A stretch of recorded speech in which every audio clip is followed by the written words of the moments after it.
Some people got an innate ability to inspire thousands. Some people, no matter how hard they work, will never truly be given. I mean, I still walk into far too many churches, and I'm not talking about dead churches. I'm talking about churches that'll be on the outreach top 100 list that, basically their modus operandi is cashing checks on Sunday morning, which is just not a good way to do it. Welcome to the Vanderbloemen Leadership Podcast, where we talk about how to build, run, and keep a great team.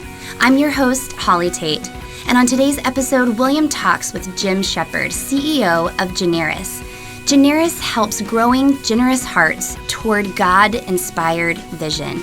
They help pastors and church leaders think about how to build a culture of generosity and stewardship in their church community. Be sure to tweet your takeaways with us using the hashtag Vandercast. That's hashtag Vandercast. Jim, thanks so much for joining us today. We've been friends for a really long time and worked with a lot of the same churches. Just always glad to hear your wisdom about what's going on out there. It's probably the number one question I get from churches is, what is everyone else doing right now that I need to know about? So when you think about generosity, what are some of the trends that you see out there in the hundreds and hundreds of churches you're working with?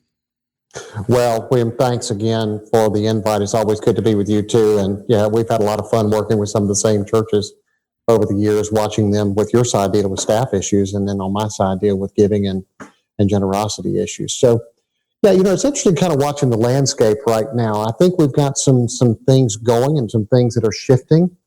One of the things that's shifting real big, and it's almost crazy to me to talk about it as a topic that people really need to address. But there are a lot of churches that haven't addressed the mobile giving system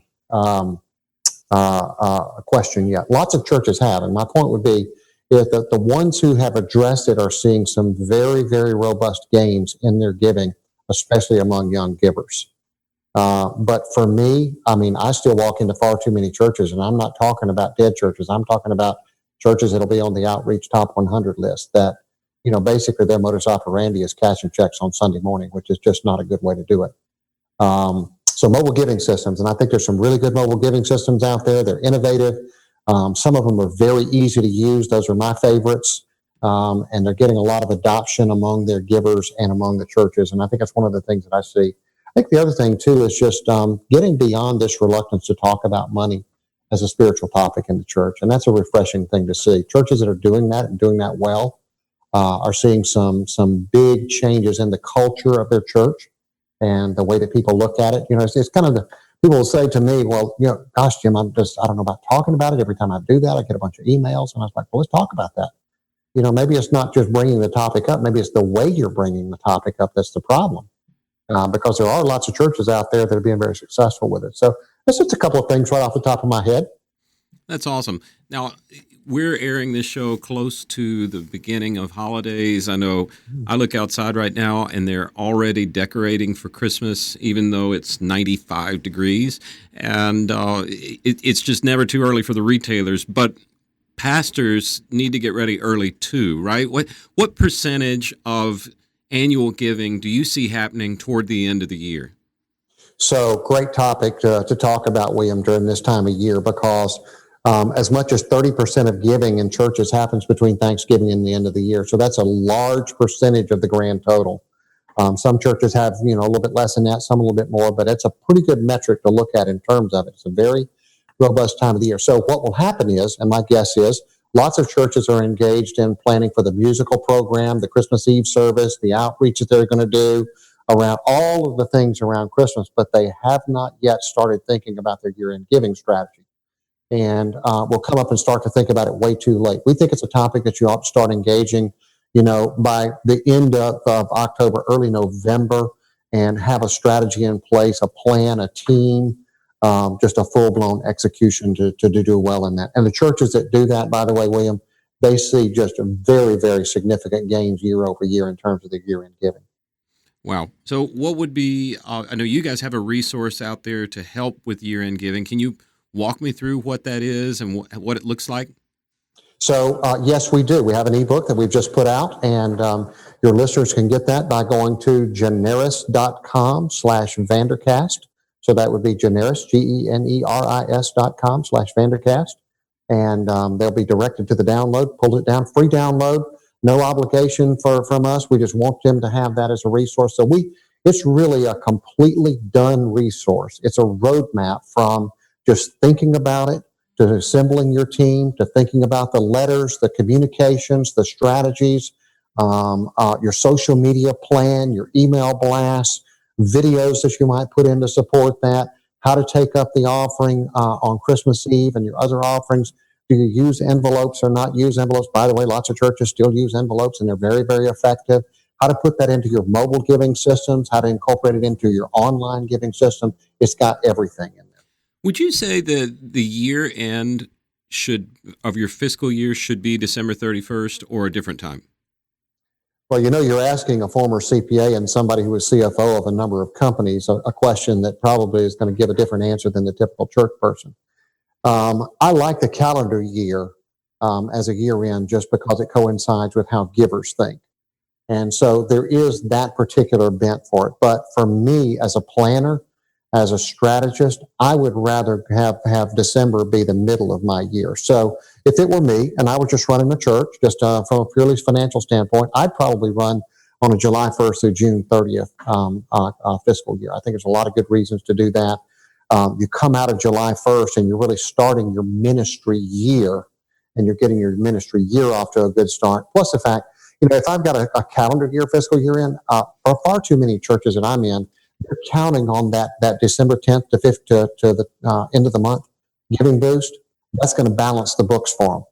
I don't mind risk, but I don't like that kind of risk of me not hitting my number before the end of the year. And I really don't have a backup plan to make it work if I don't. Whereas if it's in the middle of the year, I've still got time to adjust my budget if I need to. When I was a young pastor that moved here to Houston, older, wiser pastor that I'll leave anonymous, said to me, "When's your year end?" And I said, "December 31st." And he said, "You're missing out on 2 Christmases." Right. And I said, "What do you mean?" Exactly. And he said, "Well, all the things you just said, if you have a great December, you can adjust for the spring. If December's not that good, you can adjust for the spring." But the thing he pointed out to me was people will give at the end of December for tax reasons and because of baby Jesus, but that's a gratitude time. They'll also give to a year-end campaign. So he said to me, end your year May 31st. And when it gets to the end of the calendar year, people are going to give out of gratitude. When it gets to the end of the fiscal year, you can say, we only need this much to make our dream goal budget. And you kind of get 2 Christmases out of that. Is that something you've seen? I love that. And that's a great point that you make out of that. And by the way, one of the reasons why I would even like the May 31st better than the other one is I really, and this is going to be counterintuitive for a lot of people, I start off my budget year with what's typically my 3 lowest months. I get them out of the way right off the bat. And I can deal with that a whole lot better on the front end than I can having them fall somewhere else in the year. But your friend was correct.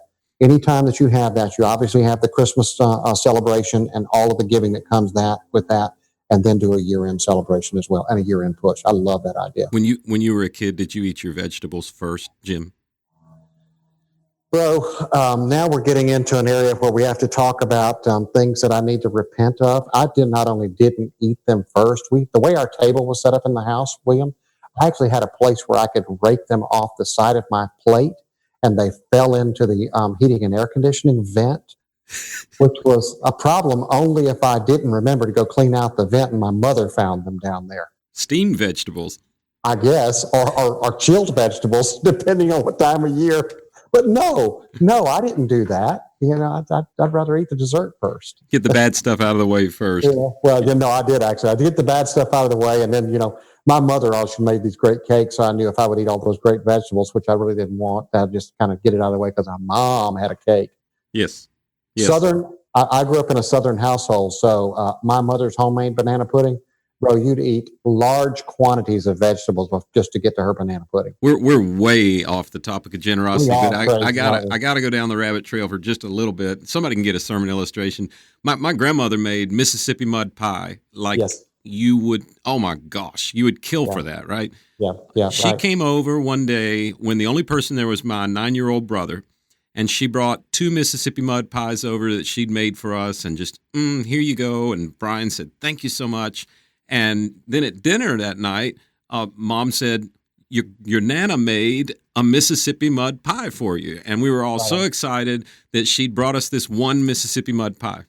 Brian had taken the other pie. He had labeled it. He put it in the spare freezer outside and labeled it Lima bean casserole. Love it. Never got touched. That, bro. I love that, bro. He works in Washington now. Yes, he does. Of course he does, because he's strategic like that. Hey, but let me flip your question around just a little bit, William, if I could. Just kind of going back to where we were talking. I do think, one of the things that as I look out there, I just very, very unusual perch. You've heard me describe it like this. I feel like I just kind of sit up in a tree and by a river and watching all these boats go up and down it. And it's the Generosity River. So I know kind of what that looks like. And I'm sort of a macro guy like that. I look for trends and things that are going on out there. And for me, I see some things out there right now that need to change. And the churches that are changing these things are seeing progress. But things that need to change if we're really and truly going to accelerate generosity in the church. Like, for example, this one will be pretty easy. Embracing younger givers. And I'm not going to use the M word, millennials, because I like the word younger givers better. And it's that whole generation that if I listen to way too many of my clients when I walk in the door, they'll use use terms like this. Well, we have lots of young families, and you know how they are about giving. And of course, I just have a seat and say, well, no, I don't. Why don't you tell me? And of course, they begin to describe how they react in their church. And I was like, well, so let's talk about this for a minute. Do you think that's a problem in your church, or do you think that's a problem with them in general? Which generally stops the conversation, and I can say, let's talk about that. There are ways to engage younger givers, but they're going to be different ways than you engage your boomers and the people beyond that and the people beyond that. We have to speak different language. We have to talk about different ways of engaging, and we have to make it so convenient for them that it's harder not to give than it is to give. And the churches that are embracing that and doing that are doing it extremely. I watched Louis Giglio. I think what he does at the Passion conferences was really a good pattern for me, because I watched, and you're going to love this. This is like I went to seminary, because I've got alliteration here. You're going to love this. It just seemed to me that he emphasized three things: cause, conviction, and convenience. So he talked about a cause. He puts these great cause. What he does at the Passion Conference. He puts these great projects up in front of these young people, 25 and under, and challenges them to give over the 2.5 to 3 days. So he put this cause out there, and he'll talk about it as part of God's business. And then the conviction he brings in is, if you're a God follower and this is God's business, then this is your problem. As much as it is God's, you're going to be his partner in helping him solve this. And then he makes it so convenient with the iPads all over the place and the text giving and everything else, that it's so convenient to give. It's no wonder that he gets $2 or $3 million over a 2 or 3 day period. And yet churches are struggling trying to figure out, how do we get younger givers to engage? I don't think it's that hard. You look at somebody else who's already doing it and say, what's their pattern? And then you follow that pattern. So I like the cause, conviction, and convenience pattern. That's really cool. Hey, Jim, there are a couple of roadblocks to generosity that happen. I'm thinking particularly of my world, where we come in when a pastor is about to retire, or has left in the wake of a scandal, or has just moved on for something bigger and better. What can churches expect in terms of giving patterns after they lose their pastor? Yeah, so, there are different situations, and I think you described them well. I think anytime you have a sudden departure in the wake of something that is, it's a forced departure, I think you can probably count on some kind of variation in giving right off the bat.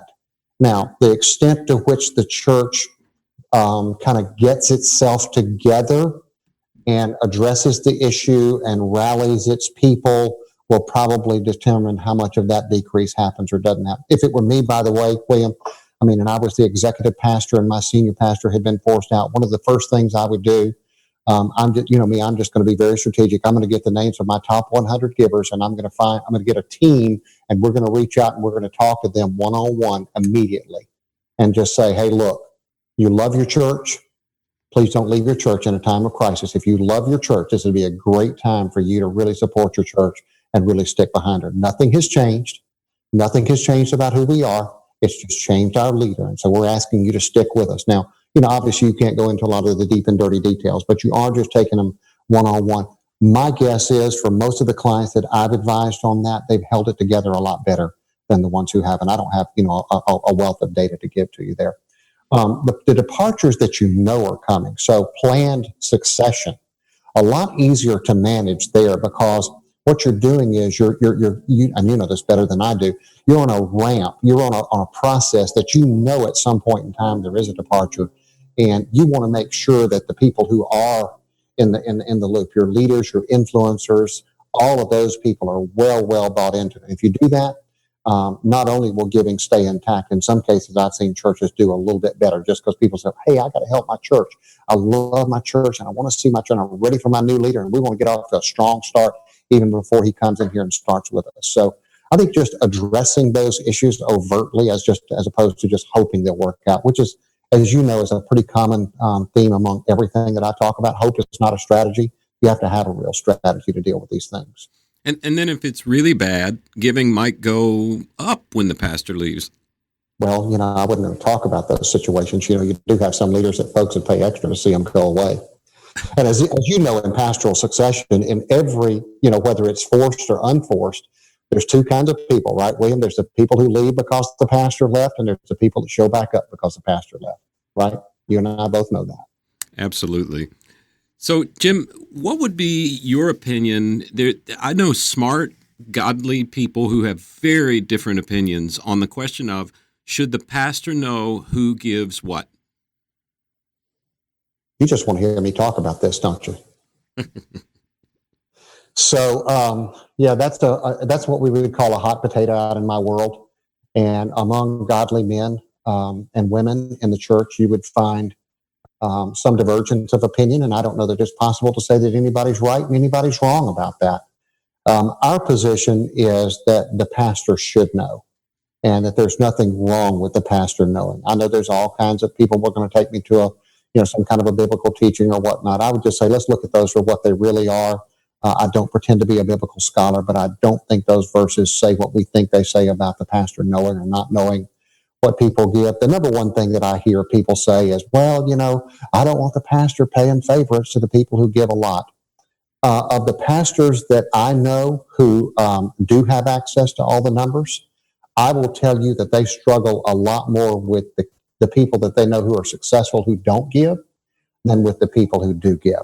And that's a pretty common denominator among those. And it doesn't, most of us, I think, have got enough checks and balances to protect us against just overt sin. It would be overt sin to use that information to play favorites among people. So it's not having access to the information that's the problem. It's what you do with it after that. And, my big thing, William, in just looking at it is that it tells you more about the pulse of a person's spiritual heart than any other single indicator. It doesn't lie. That doesn't mean that, some person's $25,000 is better than somebody else's $2,500. It all has to be measured in terms of, what they have proportionately. But when someone's out there and publicly that they have a very prosperous financial situation, and you see that they're giving, $250 a month to your church, it ought to cause you as a pastor some concern about what's really going on there. The spiritual heartbeat is not in line. The other thing is you vet leadership. You don't let people into leadership positions who are not financially committed to your church. It just, at some point, it will reveal itself. It'll cause you problems, and you'll regret that you didn't check that out. Should a pastor know what their staff gives? Absolutely. I think that one is just 100%. If it were me, again, the executive pastor in the church, I would have a quarterly report that would have, what we paid to an employee, how much they had given to the church, and we would be having conversations. Not so much I don't want this to be like the bill collector. It's not the bill collector. This is an indication of spiritual health in the case of a member, but not in a staff member. It's not only spiritual health, but it's buy-in to the mission and vision of the church. And if people are not bought into the mission and vision of the church, financially speaking, I, as the leader, would question why you're on my staff. Now, that said, there are situations. There can be family hardships that come along. And if a lack of giving is an indication of a financial hardship, then let's be compassionate and merciful and talk to you about how do we help you through that situation, while not ignoring the fact that there's a giving issue that needs to be addressed longer term. That's great. So as we round out time with guests, we have 3 set questions we use. I'll just hit you right up on the spot. First question is, tell me a book that you're reading that just really inspires you. You're not allowed to say the Bible or good to great. Oh, wow. That takes my top 2 off the list. So I guess I have to, no. There's a couple of books out there. One of them I'm almost finished with. One of them I just started, and I like them a lot. One of them is Laszlo Bock wrote a book. He was formerly the HR guy at Google, Work Rules, Insights from Google that will change the way you live and lead. This guy has seen so many resumes and so many people and just so many situations. And he approached HR as more like a science lab, like a think tank than anything else. And some of the stuff he's got in that book, William, it's just so stellar. It's solid gold. The other one that I like, and I could have just said that this is the name of the book. It's called Leadership BS by Jeffrey Pfeffer. He is a Stanford professor, and the subtitle is Fixing Workplace and Careers One Truth at a Time. I've just gotten into that one. I'm about a third of the way into that one, but obviously he's a Stanford University professor, very learned, lots of observations and some really good stuff. And basically from the title, you can tell it's just like dispelling some of the myths that you've heard and talking about things that are really true. So a couple of books that I really like. That's awesome. What's an app that's getting your attention right now? Well, I'm not the app guy so much. I'm a pretty practical guy when it comes to apps. I don't have a lot of games. I don't download apps just for the sake of. I download apps because they work for me. I travel a lot, and I've used several travel apps over the years. I'm into WorldMate right now. It is just so good. It is so good, William. I got a notification a couple of days ago that my flight was running late. I looked down at my phone and I had the notification from WorldMate before it posted on the board, and I was standing at the gate. Wow. How cool is that? So I like it because it keeps me up to date, keeps everything in my world cool. My assistant loads all of my reservations in there, cars, planes, everything in there. So it's one place where I can find everything. I don't have to worry about confirmation numbers, phone numbers, locations, anything. It's just all right there. So it's just real. To me, practical is cool when it comes to that kind of stuff. So that's the one I'm using. That's awesome. And the last question, frankly, my favorite, and I hear from our listeners, theirs too, is just help us know that we're not alone when we mess up on stage. Tell us a time you've had to do public speaking and it didn't work out. Oh, this one's great, William. So I was in a Presbyterian church, and I was speaking, and it came to a point, as you and I would both know, in a traditional Presbyterian church, they would the Lord's Prayer would be a normal part of their worship routine, and it came to the time for the Lord's Prayer, and I was to lead the Lord's Prayer, and guess who blacked out on the words to the Lord's Prayer? Your boy here. Blacked out, bro. Totally forgot the words to the Lord's Prayer. That's when you start thanking the Lord for the baby Jesus, the 8-pound, 6-ounce. Say a little Pledge of Allegiance, you and Clark Griswold and Will Ferrell. So let me tell you the recovery point. So the pastor, after we were done, he walked me back up to the front, and I had my notes down on the pulpit, on the lectern there. And he said, let me just show you something for the next time you're here, if you're here and that happens next time. And on a laminated card taped to the thing, he had the Apostles' Creed and the Lord's Prayer. So I'm like, it happened to somebody before it happened to me, apparently. That's funny. But when it happens, you're just terrified. You're just like, I just forgot the words to the Lord's Prayer. How did I do that? At least he was honest enough to say to you, if you're ever back here again. Yeah, I did get to go back later, but that was the words that day. So it's, for all of us, man, it happens, it just happens. I'll never forget my pastor one year at homecoming many years ago. He was at the front of the church, and he was talking about all the people and all the families over the years. I love this, William. And he said, and when I think about all the marriages that were consummated at this altar, And of course, he meant to say consecrated. And we're just like after the, hey, pastor, do you know something about what was happening down here at this altar that we don't know about? And he was embarrassed when we told him what he said. That's funny.